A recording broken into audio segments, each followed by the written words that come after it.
साथसाथै professor doctor Sudha बस्नेतज्यू, Dr. Ramesh Kanta Adhikari, Chair of Ethical Review Board, Nepal Health Research Council, former Dean of Institute of Medicine, former Coordinator, MD, Pediatrics, Institute of Medicine, WHO मा उहाँले short term कन्सल्टेन्टको रूपमा पनि काम गरिसक्नु भएको थियो। म उहाँलाई आमन्त्रण गर्न चाहन्छु यो सेसनमा चेयर गरिदिनुको लागि।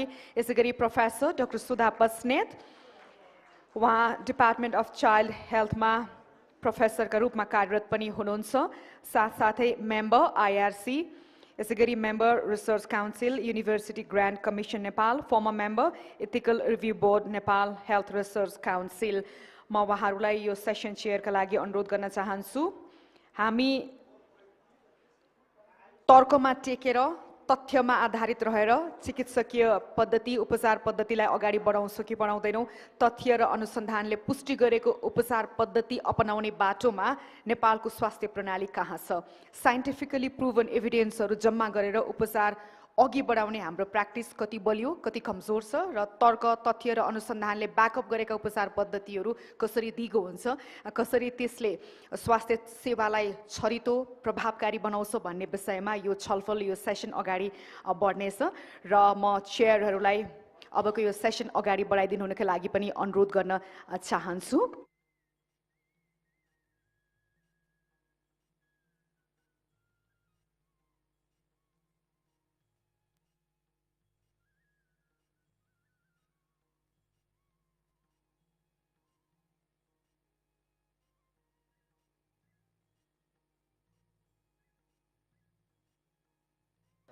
Hello. Thank you. Okay. Thank you for giving me and Dr. Sudha this opportunity to conduct this session. We have 1 hour, apparently, to go listen to 3 distinguished presentations. Okay. Okay, thank you. Okay. So I would like to invite the speakers on dais, Professor Vasi Murthy, Dr. Vasi Murthy from WHO. Please. Please, have a seat.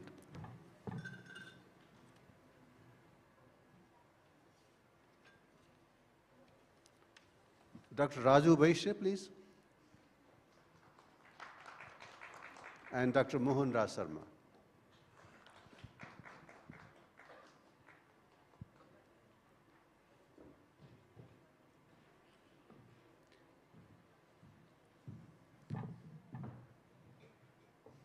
Please. Please. I would like to start by introducing Dr. Vasi Murthy, who is an experienced clinical scientist and cross-cutting clinical trials lead at WHO with a track record of delivering in the health sector as a strategic thinker. Skilled in vaccines, therapeutics, global health, product development, human immunology, clinical research, and data sharing. He's a world-leading science to policy professional with a PhD focused on clinical trials and malaria immunology from University of Oxford. Qualified as a physician from University of Oxford with subspecialty accreditation in internal medicine and infectious diseases, and with a first-class honors degree in natural sciences from the University of Cambridge. Welcome, sir. Thank you very much. Now, I would like to invite my colleague, Dr. Basnet, to introduce the rest of the speakers, please.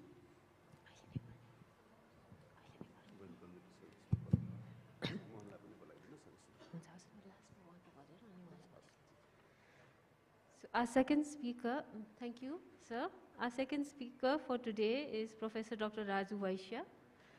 Dr. Raju Vaishya is a well-known surgeon in India and abroad in the field of arthritis management, knee and shoulder surgery. He has also worked in Europe and the US and has done many research works, mainly relating to knee joint, and published many papers in international journals. He has been awarded the Professor's Gold Medal for the best original research work on the fate of synthetic ACL grafts. Welcome, Dr. Raju. Our third speaker for today, the keynote presentation is Professor Dr. Mohan Raj Sharma. Professor Mohan Raj Sharma is a professor and director of the research of the Institute of Medicine and head of the Department of Neurosurgery at Tribhuvan University Teaching Hospital in Kathmandu, Nepal. He is also the editor of the Journal of Neuroscience in Rural Practice and the Journal of Global Neurosurgery. Dr. Sharma's special interests include cerebrovascular and skill-based surgery, biostatistics and public health, neurosurgical education, research and publications, and global surgery. Welcome. And I would now like to request Professor Dr. Mohan Raj Sharma to deliver his keynote presentation.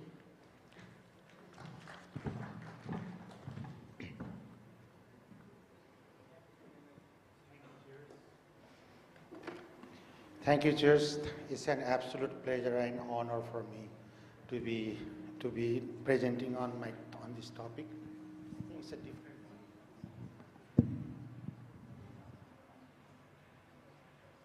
Absolute pleasure and honor to be here and to talk in front of you regarding one of the passionate areas I'm interested, that is research, besides my clinical specialty, neurosurgery.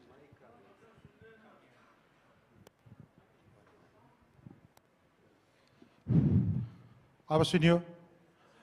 Okay, it's my absolute pleasure and honor to be here in front of you today and speak on something which I am very passionate about. By profession, I am a clinician neurosurgeon, but research is one of my passion. And the topic I was asked to talk today is randomized control trial governance in Nepal. Oh, sorry.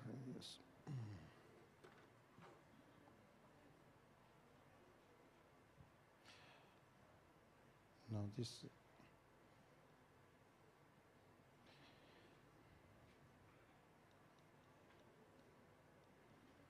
कसरी अलिकति change गरिदिन्छ please go from the front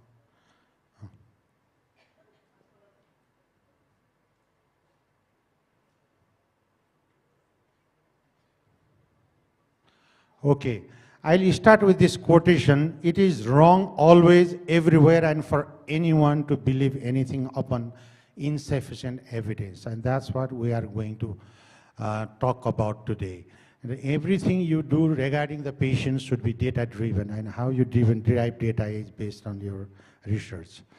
So reason for generating new evidence, it was a publication from back in 1990, and it still holds today, true for today. It's the most scientific method to understand the epidemiology of the disease, determine the utility and applicability of the diagnostic test, select best treatment modalities, and develop new tools and methodologies to measure and promote health equity. And this is the reason we have to do research in our own land. If you talk about the hierarchy of evidence, randomized control trial is at the top. That's why it is also called the Supreme Court of Evidence, because the randomized control trial is the ultimate thing by which you can judge the efficacy or effectiveness of any alternative modality of treatment. If we talk about the world, this streptomycin trial is considered to be the first modern randomized control trial in history which established the efficacy of streptomycin. It was done back in 1948. If we go about the history of randomized control trial in Nepal, this is the landmark trial which was done in 1991, published in Lancet, very prestigious paper, Nepal Nutrition Intervention Project, which was done in Sarlai in collaboration with Johns Hopkins University back in 1989. It was a randomized, double-blind, placebo-controlled community trial of 28,630 children aged 6 to 72 months. And their conclusion, it unequivocally demonstrated a 30% reduction in child mortality, leading to substantial change in both Nepali and other governments' vitamin A program. And fortunately, both of my chairs are from the pediatric background, and they know this very well. Next, high-end randomized control trial was performed back in 2005. This was also published in a very prestigious journal New England Journal of Medicine, Safety and Efficacy of Recombinant Hepatitis E Vaccine. This was done like this. It was a collaboration between US Army and Royal Nepalese Army, and it was sponsored by GlaxoSmithKline. And the recruitment lasted from 2001 to 2004. Slight ethical issue was there because all the participants were from the army personnel, but otherwise it was a well-conducted phase 2 randomized double-blind, again placebo-controlled trial of this vaccine to evaluate the safety and efficacy in 1,794 subjects. And their conclusion, they found the vaccine efficacy to be 95.5%, and this has been cited many times. So in terms of capacity of doing a large-scale randomized trial, we were very capable right from 1991. And this is a recent publication from Dr. Suman Sharma Paudel, and I have put this here. They have done a beautiful narrative review of revisiting clinical trial history and regulatory mechanism in Nepal, and it was published a couple of years ago. It has also given a nice overview of how the clinical trial has been done in Nepal. Just 3 days ago, I put this randomized control trial plus Nepal as a search word, and if you see the graph, there has been exponential rise in the number of researches and also in trials. So we are not that behind in terms of the work we do. The one thing is maybe we are not that visible to the outside world, or we just underestimate ourselves of the work we do. But having said this, doing a randomized controlled trial is a highly complex, time-consuming, risky, and costly business. So there comes the relevance of the governance now. So you have to have a good governance, which is the theme of my presentation today. So what is clinical trial governance? It is nothing but a systematic approach to maintaining and improving the quality of the clinical trial. Just one fine day, I just say, I just want to do a trial, and then no, it doesn't happen that way. It has a mechanism, and it has to be executed well. Otherwise, it is better not to do a trial than do a wrong trial or useless trial. So what does it involve? It involves ensuring that the research has been done in line with established ethical principles. It follows the guidelines for responsible research conduct. It follows relevant legislation and regulation, and it has been done in line with the institutional policy. If you have all these fulfilled, then you have followed good clinical trial governance. What is the objective of having a good clinical trial governance? It reduces trial startup time. Sometimes you apply and it takes forever to get the approval. Then by that time, the researcher get fatigued. It optimizes recruitment and equipment time frame. It better engages the sponsor. Without funding, no trial can be executed. So, to engage them, you have to have a good governance. And it also improves the consistency in trial service delivery. And these are the key factors. This has been taken from this citation there. The specific objectives are like this. It describes the clear role of PI, site PI, coordinator, research officer, pharmacist, and other individuals who are involved directly or indirectly in trial. Next, it provides standards against which the performance of the trial will be assessed. If you go to to monitor the trial periodically, then you have certain benchmark point against which you compare whether the trial has been done well or not. Third, it helps develop strategic and operational plan. It helps with accreditation and training of IRC and other centers. That is the reason why you need to have a good governance. Plus, it eliminates duplicates and delays. If a trial has recently been done on exactly same topic, probably there is no point in spending a lot of money and resources to do a exactly similar trial in a couple of years within a short time.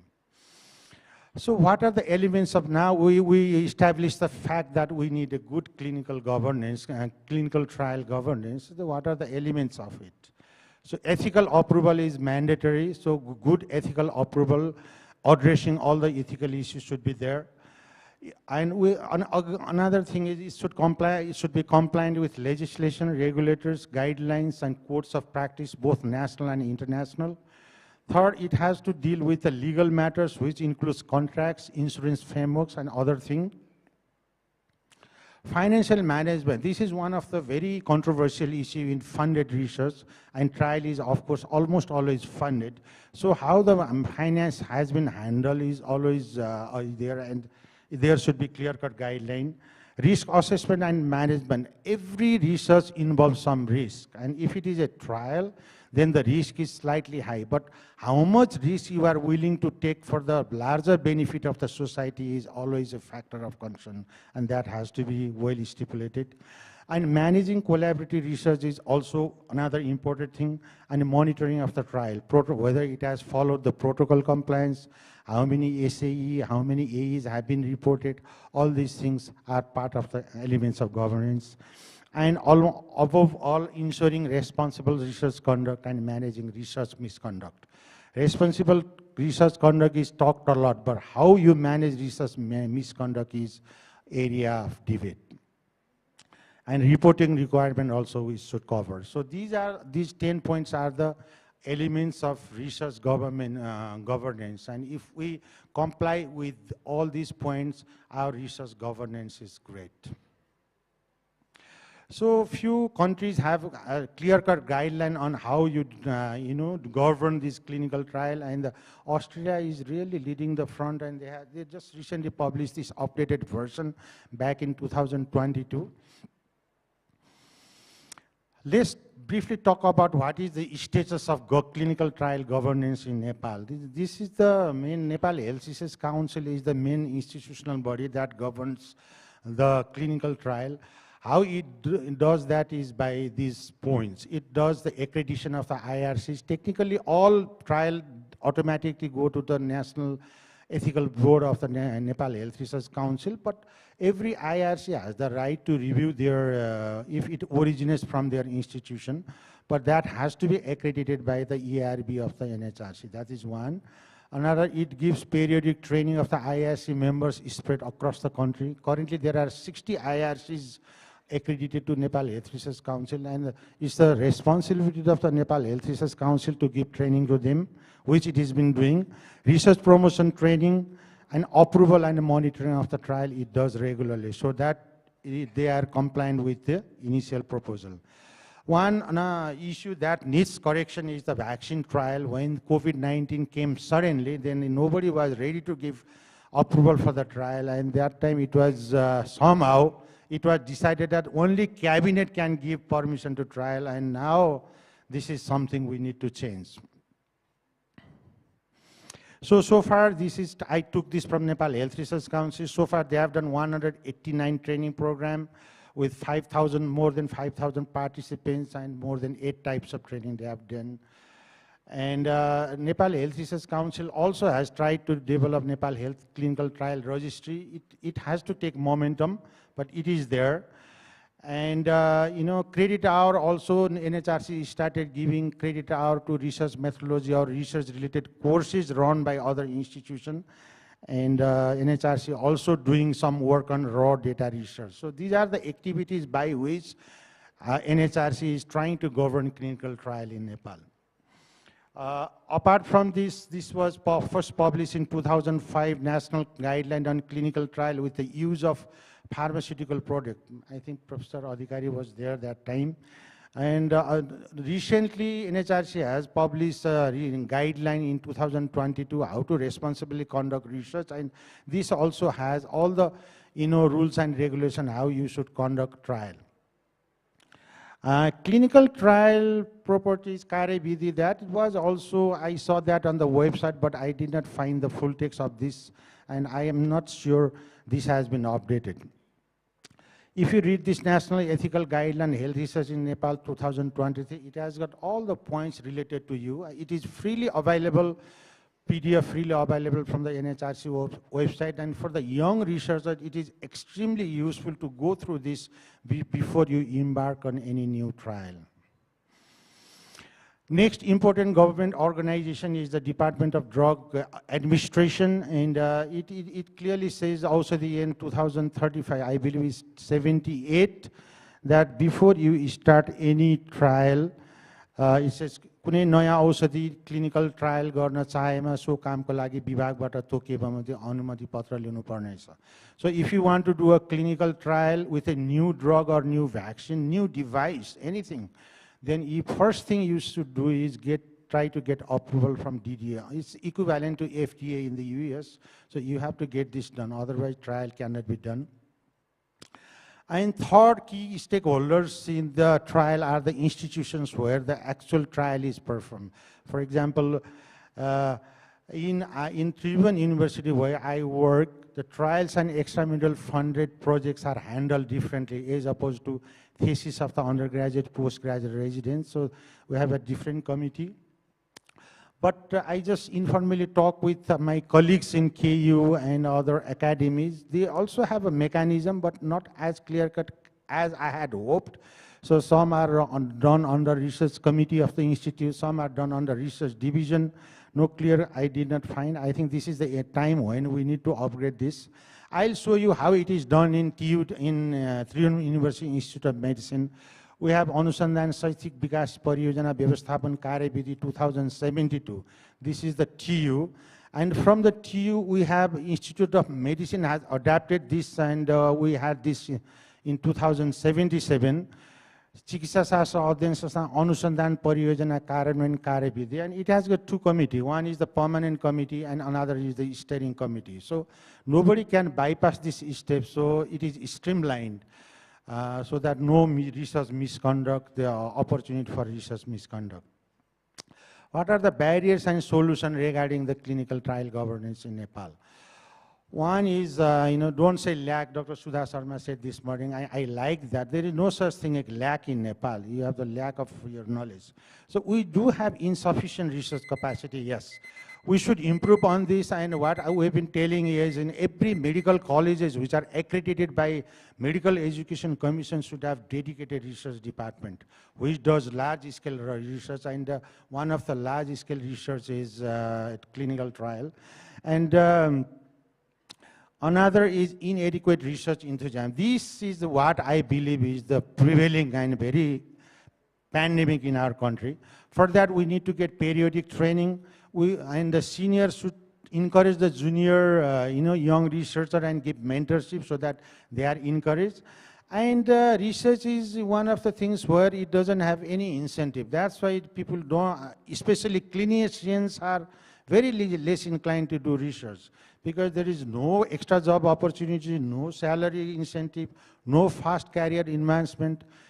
All you need is 2 papers by the first author, then you are eligible to be advanced to one level higher, from lecturer to associate, associate to professor. So I think we should work more on that. Lack of expertise is there sometime, but to address this, we have to have more training courses or, short-term visit to international, very reputed research centers, or inviting the international expert to train the local scientists. And we've been doing that recently a lot, and we are expanding our pool of experts. Lack of funding has never been an issue. We have worked in many organizations in Nepal, and fund is there. It's your capability to capture that fund. But we need to increase the awareness among the potential researchers that there are organized University Grant Commission, NAST is there, Nepal Health Research Council is there. All universities have fund there, so we need to make aware. And then another thing is we have to lobby the policymaker also that more fund is research needed for high quality research. And if all else fails, collaboration is also a great way to do things. I think I'm in the last slide. Brain drain is also a problem. Those who have a large experience of conducting research eventually leave the country. And then again, you have to train another one. For that also, developing adequate infrastructure at home or providing a protected research time. Like, if my job is from 9 to 5, I do clinical work. I'm from 9 to 3 and 3 to 5, I do dedicated research. Then, I'll be more, this should be one of the incentive. And another is ensuring financial security for the researchers is another way. I think these are the miscellaneous issues. Trial registry is still not functioning. We have to harmonize regulatory, legal, and administrative requirement to facilitate pragmatic, efficient, achievable standard in clinical trial. If the trialist has to go to multiple places to get the approval, then it is very discouraging. Another, promote routine data sharing system to prevent unnecessary duplication of the trial. Third is clear clinical trial governance framework publication. We have no clear-cut guideline, and it is a high time we publish one from NHRC. Fourth is availability of the contract research organization. Dr. Khemkarki is here, and we had last time, I was in one of the steering committee, and in Nepal, no, CRO exists, and we had to hire somebody from India. So these are the things we need to address. And another is need of reporting requirement and handling misconduct. If somebody does plagiarism, what is the punishment for that? It's so gray area that we have to formulate that also. This is my concluding slide. This is the picture where Susutra, the ancient surgeon operating on doing plastic surgery, and what is said in Sanskrit is Sanu Bandhena Jivita. Through continuity survives. Senior have to always inspire the junior to do work. And same thing in research. Whether we are in clinical work, nursing, public health, or allied, as long as we inspire young generation, there is a huge scope of doing high-end research in Nepal. Thank you very much for listening.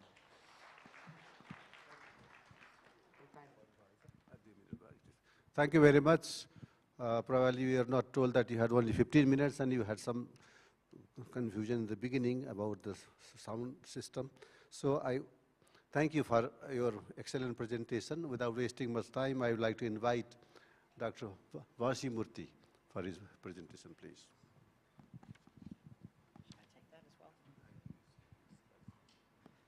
Thank you so much. It's such a pleasure to be here in Nepal. It's actually my first time. I'm based in Switzerland, and I'd like to thank Dr. Megnath, who invited me. It's actually the third time I've been invited to the country, and I'm really glad that I was able to come this time. Can we have my slides? And I should also mention that my big boss, the chief scientist at the World Health Organization, is Jeremy Farrar. I don't know how many of you would know him. I know he has worked with many scientists in Nepal, and he asked me to send his apologies that he can't make it. So I'm here to really share with you the fact that at the global level, from WHO, there is now a major initiative for strengthening clinical research systems as an essential element of strengthening health systems. So actually 2 years ago, in 2022, there was a World Health Assembly resolution that was passed on strengthening the quality of evidence from clinical trials. And Professor Mohan Raj has given a fantastic summary of the Nepal situation. This is at the global level highlighting that really some lessons learned from COVID. All of the governments came together to say there are some major problems that we faced during the pandemic with using sometimes harmful or ineffective interventions because there wasn't enough focus on good quality clinical research, because we cannot know what interventions are beneficial for our populations unless we support clinical research. This was all over the world, in the highest income countries, middle to low income. We saw not enough focus on this. So they all came together and they agreed that this really needs to be a priority. But I do want to focus that this is only one element of the overall health research system. This is not to say that we exclusively focus on clinical trials over other areas, but it's very important that as one part of strengthening the research system and the R&D system, we look at clinical research.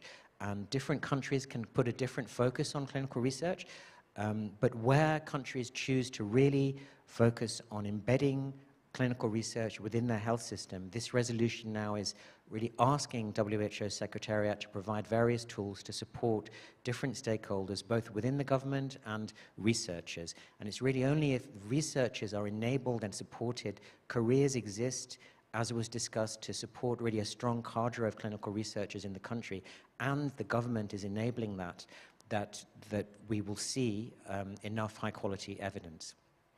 This is I just extracted very briefly from our global databases some sort of overview for you.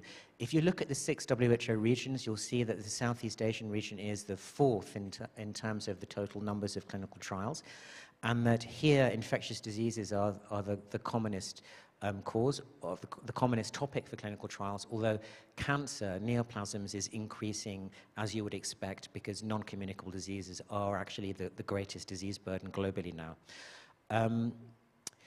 In Nepal, just taking from our global database, ICTRP, we see around 50 clinical trial registrations per year, so you have a substantial number. You'd be, you know, a middle country compared, and we've seen that number rise very greatly over the last 10 years or so. So you've obviously made major progress over the last 10 years.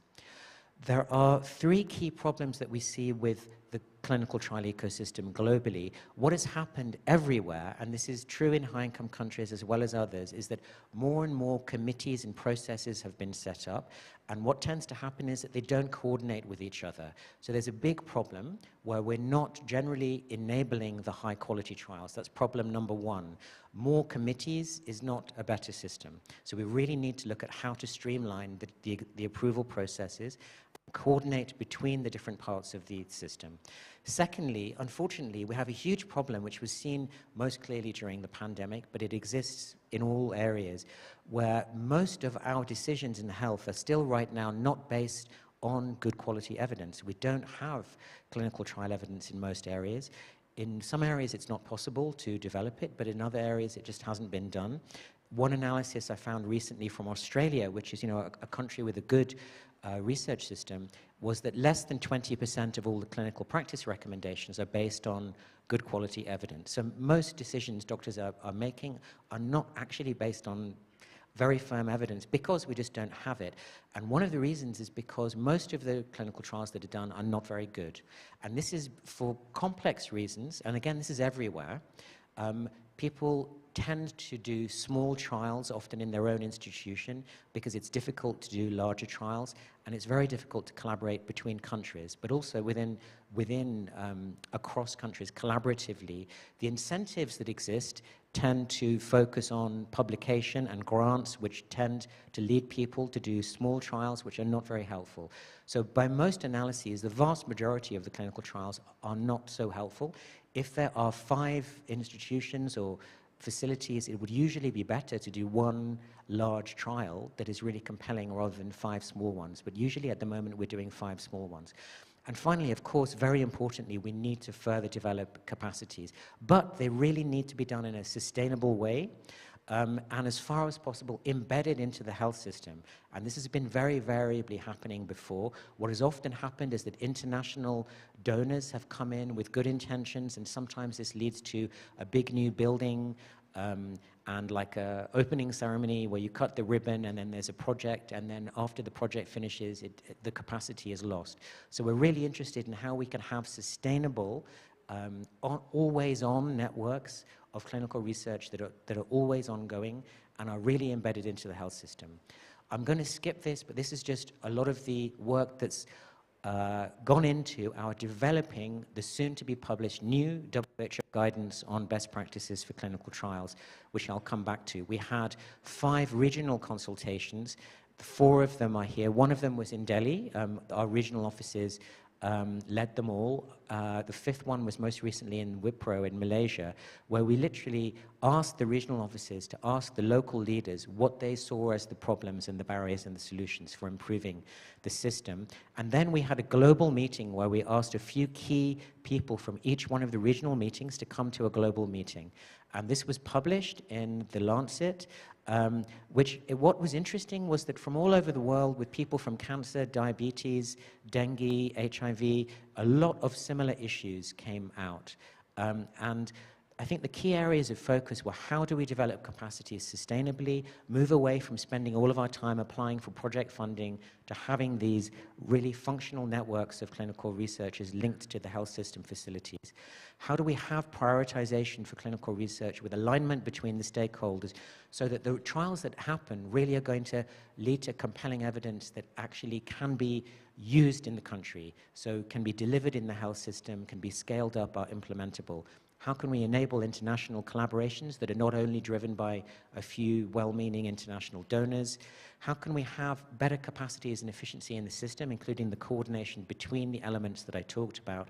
How can we reduce the proportion of the trials that really are not very useful scientifically, as I mentioned? And this has been taken up in the revision of the Declaration of Helsinki, where I was asked to go and talk, and they agreed that there wasn't actually strong enough wording in the previous Declaration of Helsinki on scientific validity, so they've added in a sentence on that in the next version. A lot of discussion about the importance of patient and community engagement, which was missing from the previous ICH Good Clinical Practice guidelines, but is going to be added. And also all of the potential from all the better ways of doing trials with digitization, and how can we, as part of strengthening health systems, improving information systems, electronic health records, embed ways of then linking that with applied research, which will massively improve health outcomes for people if we can do this, as well as newer models for clinical trials, adaptive platform trials, for example, which I don't have time to go into. We do have an emerging clarity on what the pillars are for national clinical research systems, with a national clinical research governance pillar in Nepal, led by NHRC and the Ministry of Health. Then the institutional and individual clinical research capacity and the training that's needed, and how to really encourage that healthcare practitioners, not only full-time researchers, find time to do this. In the countries where this is most successful, the data collection is largely not by full-time researchers, it's by coordinators and nurses who also take part in research. The UK recovery trial that you will have heard of, that I heard Nepal was the largest enrollee in that trial outside of the UK. That was thanks to the fact that there were healthcare workers who were really engaging from all of the main tertiary and secondary facilities in the UK. That was how that happened, as well as having researchers to lead it. Then clarity on benchmarking for the research ethics oversight pillar, and we have a benchmarking tool, and benchmarking to improve the national regulatory authority functioning. So the vision that came out was, how do we move to these always-on networks, which, by the way, are the capacities that can be used at times of crisis. So the only way to really develop capacities that can be used when you have a big health emergency in the country is to support the inter-emergency capacities. How to move to more risk-proportionate approaches in the oversight. There's no way to get around the need for domestic funding for this system to actually work. Thinking about the populations that tend to be underrepresented in clinical trials. And I've talked about engagement and embedding large-scale trials into health systems. I've also talked about most of these, but there are a clear set of reforms that are needed in really all countries. In the Global South, a major issue is, how do we move to leadership from the Global South for all key aspects of trials? I think in Nepal you already are ahead in this area, but there's maybe more to be done. What I see, I'm very familiar with the African situation. It's still common right now in 2024 for trials to be published in, let's say, the Lancet, where all of the participants or the patients that are enrolled are in Africa, and the first author and the last author are from a European or a North American country. This is very common, and all the local researchers that did all the work are middle authors. So this is because we still don't have the mature systems to ensure that we have real leadership for the international trials from the Global South. We see this as a major, major priority.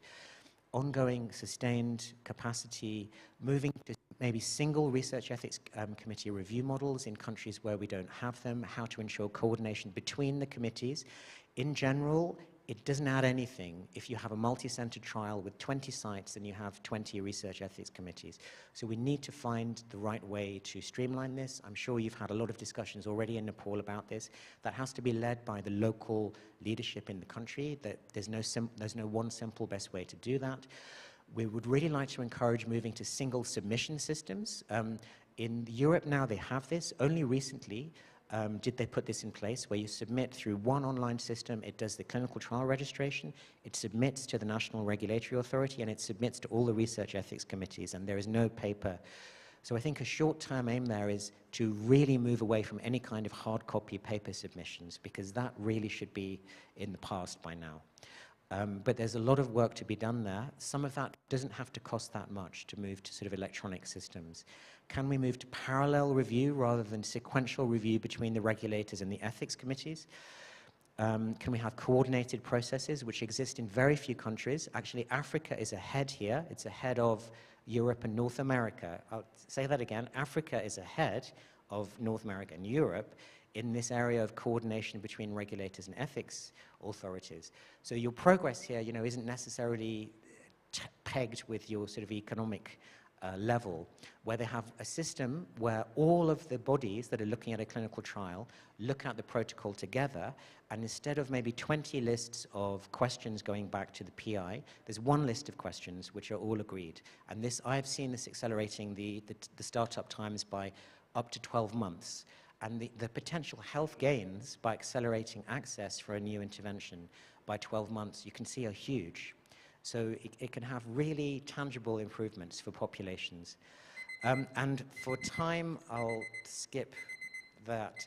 Just to say, in the last couple of minutes, that we are moving to, if you're not aware that we have benchmarking tools for research ethics committees and the national regulatory authorities, so the DDA equivalent, those have already been there for at least a couple of years from WHO.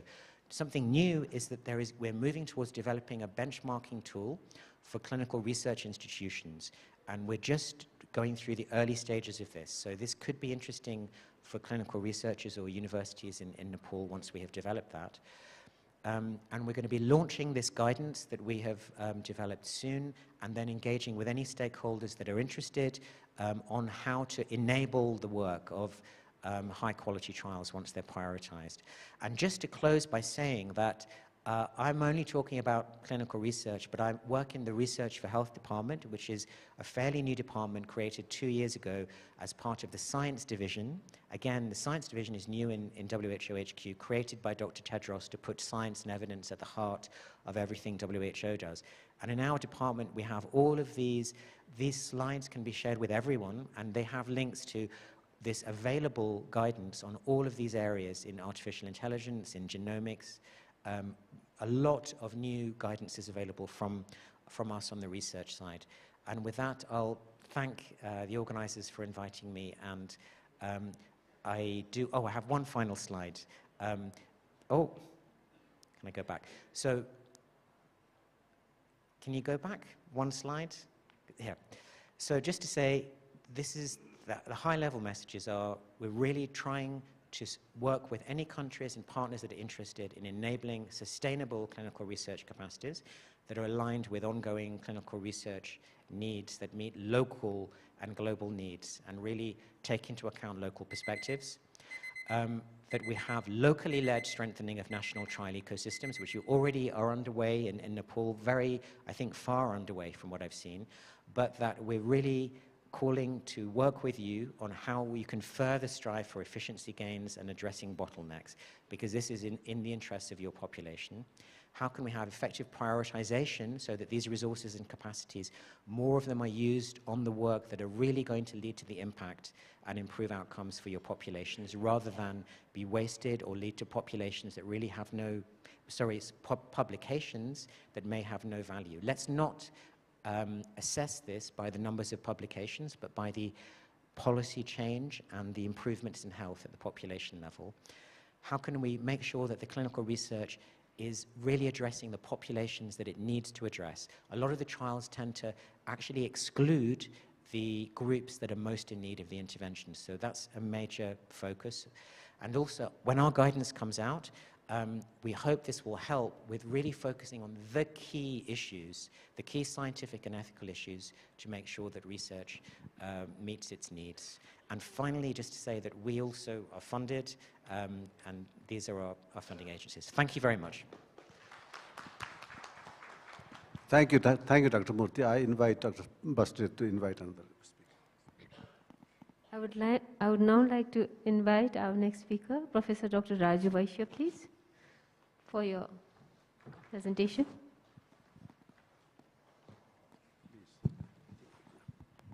You need this, I think.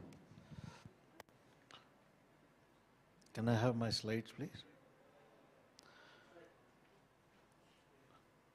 Good afternoon, everyone. Distinguished guest, chairperson, esteemed colleagues, and future health leaders of Nepal. It is profound honor to stand before you at the 10th National Summit of Health and Population Scientists, particularly as we celebrate the remarkable 33rd year of Nepal Health Research Council. For the past 4 decades, I have dedicated myself to the pursuit of knowledge in the field of orthopedic surgery. This journey has been exhilarating exploration, brimming with both the thrill of discovery and the grit of overcoming significant challenges. Through my past 4 decades of research experience, I hope that I may give some tips and also stimulate or motivate young researchers who are present here to excel in their field and to become better researchers in future. How do I move forward?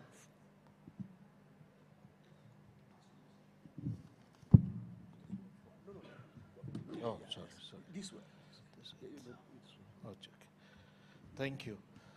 So let me start with the quote from Mahatma Gandhi, who said, "Be the change that you wish to see in the world." So first you have to inspire yourself, then you can inspire others. And if you do that, I'm sure you will succeed. My early foundation in the research started way back when I was young, and my father was a physician and who forced me to learn typing.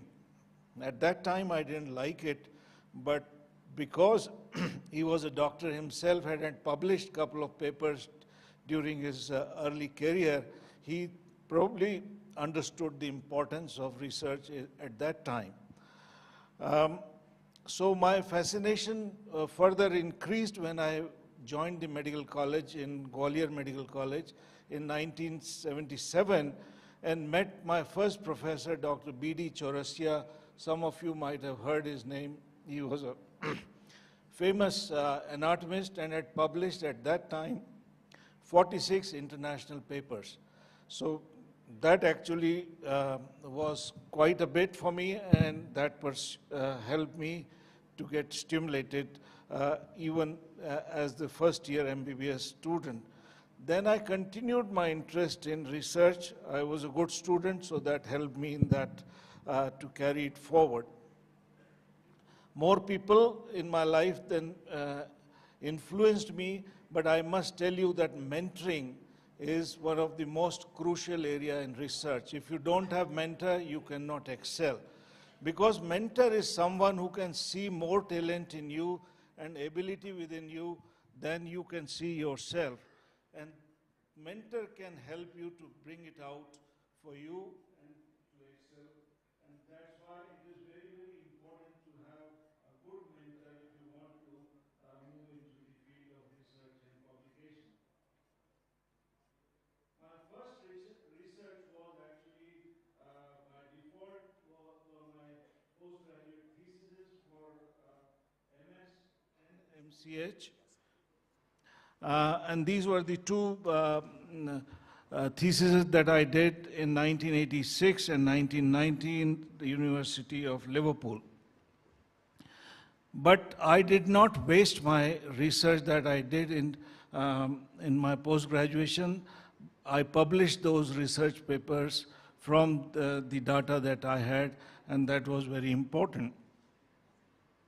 As my journey continued, I met many more people in my life who influenced me, like Professor Owen in 1987 in Liverpool, then my senior registrar, David Jaffrey, then my wife,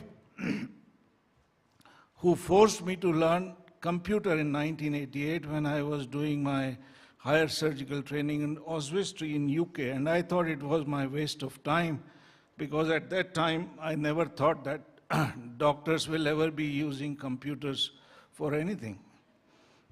So journey continued. By need of the time, I had to do some publication. So these were my first 5 publications that were required to move further in my jobs in the United Kingdom. And I tell you, these were the most difficult of the publications, but I still cherish these publications because that took a lot of hard time to do that. Even in those times, you had to write, then get it typed somehow, then revise, then retype. It was quite tough.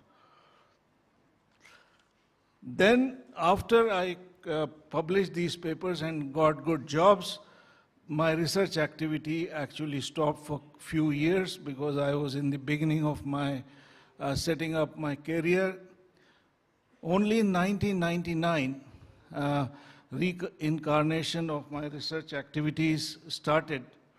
Again, when my registrar, one of my registrar, forced me or influenced me to write a case report which was published in one of the best shoulder and elbow international journal. Subsequently, I realized the importance of it, and I had multiple fellows visiting me in Delhi from various parts of the world, including from Nepal. And that helped to build up the research capacity and my publications.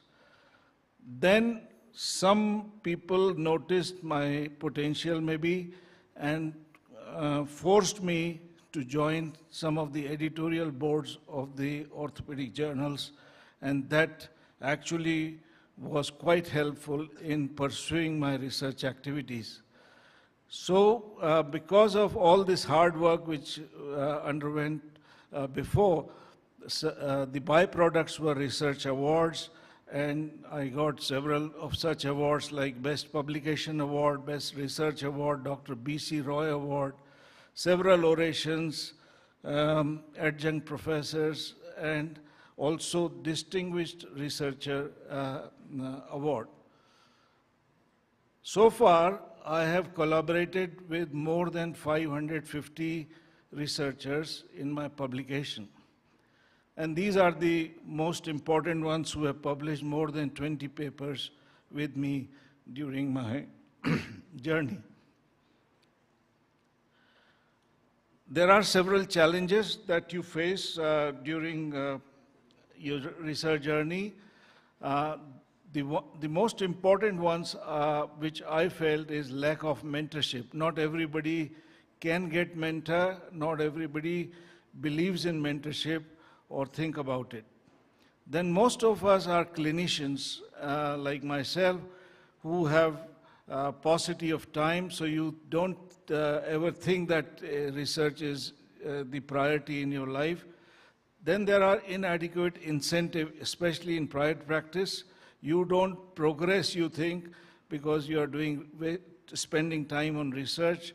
Then there are a lot of doubts and skepticism about the new ideas that you may be having in mind, because that will be challenged by your colleagues. And it is always difficult and challenging to publish impactful results. And of course, research sometimes, especially big research, requires funding, and in this part of the world, funding may be a great limitation. But you have to overcome these obstacles, and the most important thing is perseverance. If you are perseverance in your efforts, surely you can do it, but through determination, finding time for research, keep meticulous case records, and if you are writing papers, then countless revisions may be required for your research papers before submitting and even after submitting. Regular literature reading is highly important, otherwise you cannot understand the ins and outs of the research and publication. But I tell you, each of these above mentioned obstacles overcome brought me closer to my goal, that is making a genuine difference in the lives of people and leaving a permanent impact. That is the main aim for every researcher working in the healthcare, that why you want to do research. Not only to gain name in your research field, but to help people, help patients. And you can give thousands of lectures, it will not create much impact on long term. But if you publish 2 good papers, that will be lifelong and permanent record in the world pool of knowledge. So, gentleman Albert Einstein said, try not to become a man of success, but rather become a man of value. And that is very important in research and publication. You work, you improve, you focus, you should have passion, you push yourself as far as you can, then you try to serve people through your research, you get great ideas, you persist with your research activities, and I'm sure not only you will help yourself, but you will help the mankind. COVID was a super research wave for me because there was nothing else to do at that time, no patients, no appointments. So we did a lot of research during COVID time between 2020 and 2022. Overall, globally, there was much larger number of publications during this time. Because of this, we got several awards, like highest number of publications during COVID time in Asia Book of Records. We got proliferation of research collaborators because everybody was free. And for last 3 years, I have been listed in the top 2% global researchers of Stanford University of USA. Only 8 or 9 orthopedic surgeons from India are in that list.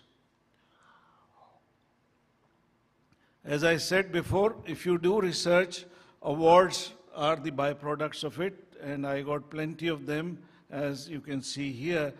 But I also tell you that awards not only give you recognition, but it also stimulates you to do better and to continue doing research and publication.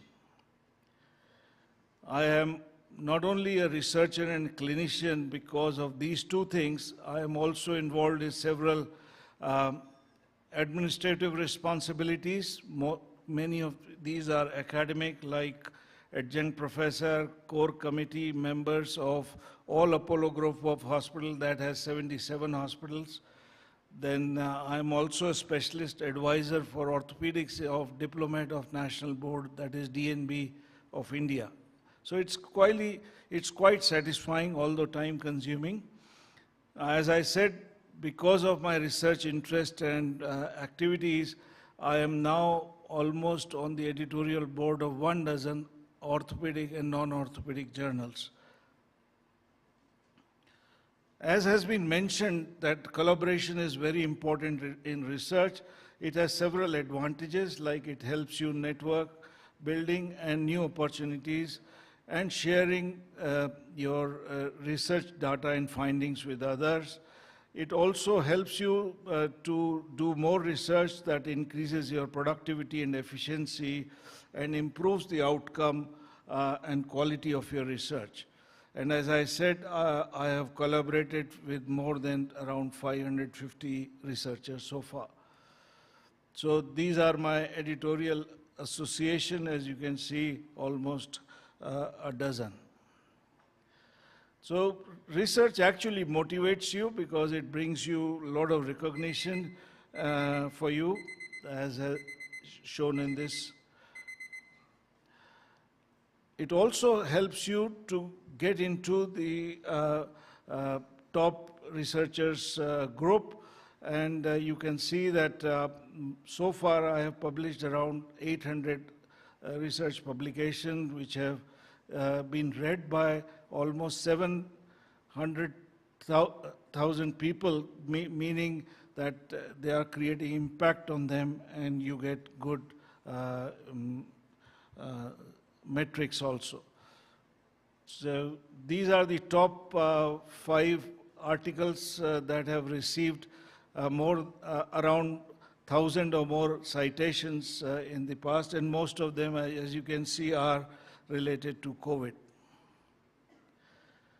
Because of my editorial activities, I could establish 2 new journals, and one of our journal got first impact factor last year, that is Journal of Orthopedics. My Nepalese research connections are quite strong, and for a long time, I have had almost trained 25 or more fellows, including Dr. Pramod Joshi, who's sitting here. I have visited many hospitals, operated and conducted operative workshop. Many of Nepalese doctors, orthopedic surgeons, are our editorial board members, and several of them have published with me as a collaborator. So present research scenario in Nepal is going better with increased focus on public health, growing research infrastructure like NHRC. There is more international collaboration. But the problem is, like all low middle income countries, there is lack of mentorship, lack of access of art facilities for research, and government support, and these need to be improved. We published an article on this in NHRC journal last year. So my message to future budding scientists of Nepal: embrace the challenges, never lose sight of your passion, collaborate with as many people as you can, nationally and internationally, and leverage the power of research in your life. And the mantras for success are passion, positivity, and perseverance. And I can tell you, if I can do it, I am sure anybody can do it, and you can also do it.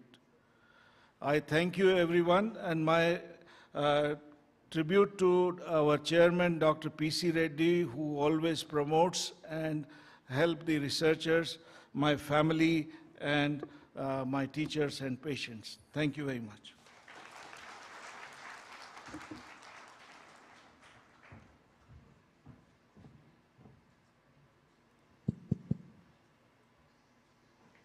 Thank you very much, sir. So I think we are at the end of our plenary session, where we've had very important and prominent speakers talking to us about evidence-based research as well as a little bit of clinical practice. So I'll just try to summarize what we've had. I'm just trying to summarize a little bit of what all our speakers have told us.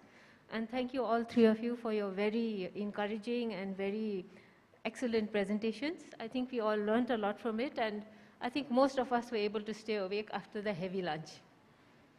So I think the first speaker, Professor Mohan Raj Sharma, was talking about RCT governance in Nepal. And he called an RCT the Supreme Court of Evidence. I think we all agree with it. He took us through the history of RCTs in Nepal. And all of us learned that in 1990, we published our first RCT, which was very good. And then he was talking about the objectives and the elements of clinical trial governance. And I can see that the Nepal Health Research Council has really done a lot in this field. And we are doing a lot. We have met most of the objectives. We do have all the elements in place. So I think Nepal Health Research Council has come a long way.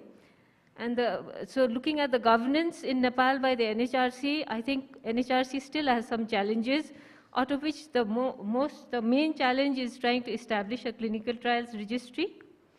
And some of the barriers and solutions he talked about was, one of them was brain drain. But I think today in the morning itself, and if you find, I think a lot of researchers are coming back to Nepal, you know, after doing their PhDs. We had 2 PhD scholars in the morning who came back and doing some research in Nepal. So I think, let's hope